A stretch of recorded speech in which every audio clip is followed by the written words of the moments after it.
السلام علیکم، په خیر راغلی د لیکچر نمبر 4 سره. کم کسان چې پکې نه وي نو هغه لیکچر نمبر 1 او 2 چې کوم دی 3 هغه په یوټیوب چینل نیو ماډرن سکل اکیډمي په یوټیوب چینل باندې اویلیبل دی، نو هغه وګورئ نو تاسو پوه شئ. په لیکچر نمبر 4 به بیا تاسو پوه شئ.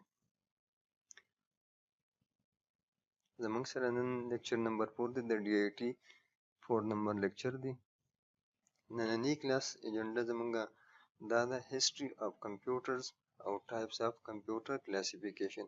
په نننی کلاس کې مونږه دا ټاپک کور کوو.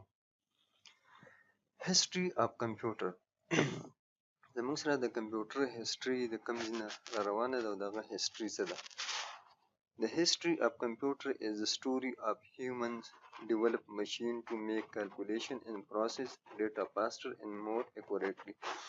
زمونږ سره د کمپیوټر چې کوم هیسټري ده کنه د یو سټوري را روانه چې یاره انسان چې کوم دی ماشین څنګه ډیولپ کو چې په هغه به موږ کالکولیشن کوو، پروسس به کوو، ډیټا چې کوم دی په فاسټر او مور اکوریټلی وی چې کوم دی هغه پروسس کوله. نو دا یو هیسټري را روانه ده. په هغه کې زموږ سره ټول نه پس یو ډیوایس چې و کنه د اباکس the earliest known device used for calculation. هغه د لومړني چې کوم نون ډیوایس و هغه د کالکولیشن لپاره یوز کیږي. The abacus dates back to ancient times and was used by civilization such as Greeks, Roman and Chinese.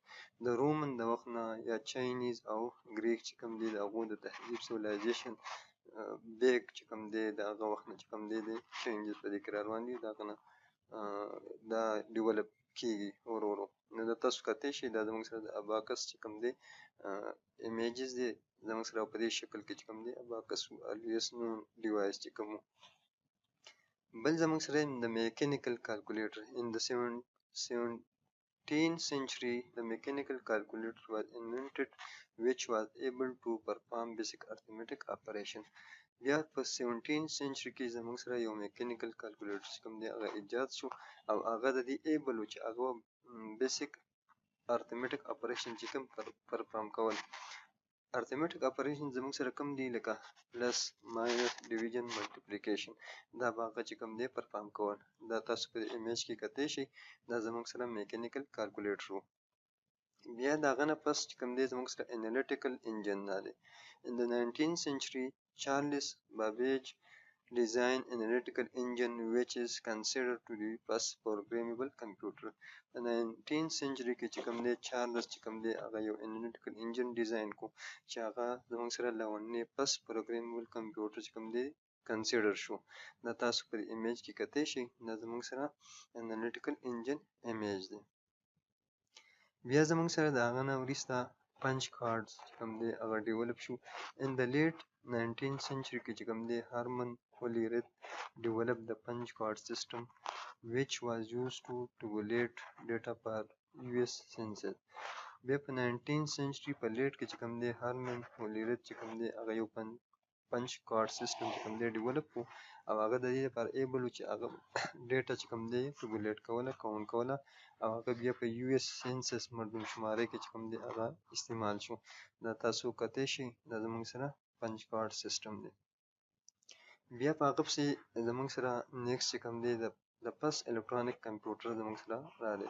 ان د 1940 د فست الکترونیک کمپیوټر د ENIAC electronic numerical integrator in computer was developed. بیا په 1940 کې چې کوم دی زموږ سره یو فست الکترونیک کمپیوټر چې کوم دی هغه ډیولپ شو. It was massive, taking an entire room and was used for calculating artillery tragedies during World War II.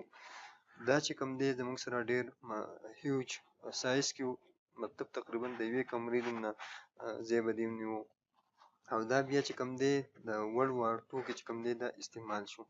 دا تاسو کتلی شئ دا زموږ سره فست الکترونیک کمپیوټر و. بیا زموږ سره ټرانزسټر راغله. ان 1950 ټرانزسټر ریپلیس ویکیوم ټیوبس میکینګ کمپیوټر سمالر مور ریلایبل اینڈ لیس ایکسپنسیو. بیا په 1950 کې زموږ سره ټرانزسټر راغله په کمپیوټر کې چې هغه کمپیوټر د هغه د وجې نه ډېر سمال شو او مور ریلایبل او لیس ایکسپنسیو، کم هغه چې کوم پرایس وي هغه کم شو. دا تاسو کتلی شئ دا ټرانزسټر زموږ سره پکچر دی. بیا زموږ سره مایکرو پروسیسر راغلی. In the 1970 the invention of the microprocessor led to the development of personal computer. په 1970 کې چې کوم دی زموږ سره مایکرو پروسیسر چې کوم دی هغه ایجاد شو د پرسنل کمپیوټر لپاره. The first commercially successful personal computer was released in 1975. په 1975 کې چې کوم دی زموږ سره first commercially successful computer personal computer چې کوم دی هغه ریلیز شو. دا تاسو کتلی شئ دې کې مایکرو چپ دې ته ویلی شي مایکرو پروسیسر یا سی پی یو. نن سبا چې کوم کمپیوټر وي نو ټول په مایکرو پروسیسر باندې کار کوي. بیا د انټرنیټ خو خیر زموږ سره د کمپیوټر دغه نه دی خو هغه ډیولپمنټ را روان دی. نو بیا زموږ سره 1980 د انټرنیټ begin to take shape providing a global network of interconnected computer. په 1980 کې چې کوم دی زموږ سره انټرنیټ چې کوم دی یو ګلوبلی یو شکل اختیار کو چې هغه انټرکنیکټر یو نیټورک و د انټرکنیکټډ کمپیوټر. لکه په یو انټرنیټ کې زموږ سره څه خو ګروپ اف نیټورکس وي که نه هغه کې انټرکنیکټډ کمپیوټر یو بل سره کنیکټ وي او هغه انفارمیشن وغیره ایکسچینج کوي. Graphical user interface. In the 1990 the graphical user interface GUI was developed, making computer easier to use for the average person. او graphical user interface په دې کې بیا په 1990 کې زموږ 1990 کې دغه ډیولپ شو. دا کمپیوټر چې کوم دی د عام یو ایوریج پرسن لپاره چې کوم دی هغه استعمال بیا اسان جوړ کړو. لکه تاسو دا کتلی شئ دا زموږ سره ګرافیکل یوزر انټرفیس دی. دا تاسو کتلی شئ لکه میل دی دلته یو سره دا شیپ هم دی کلنډر دی دا نو دې ته ګرافیکل یوزر انټرفیس وایي. بل زموږ سره بیا موبایل کمپیوټینګ دی. In the 21st century mobile computing has become increasingly popular with the rise of smartphone and tablet.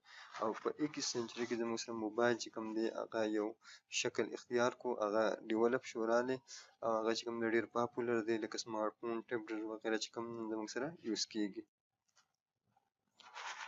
نو دا زموږ سره وو هیسټري اف د کمپیوټر.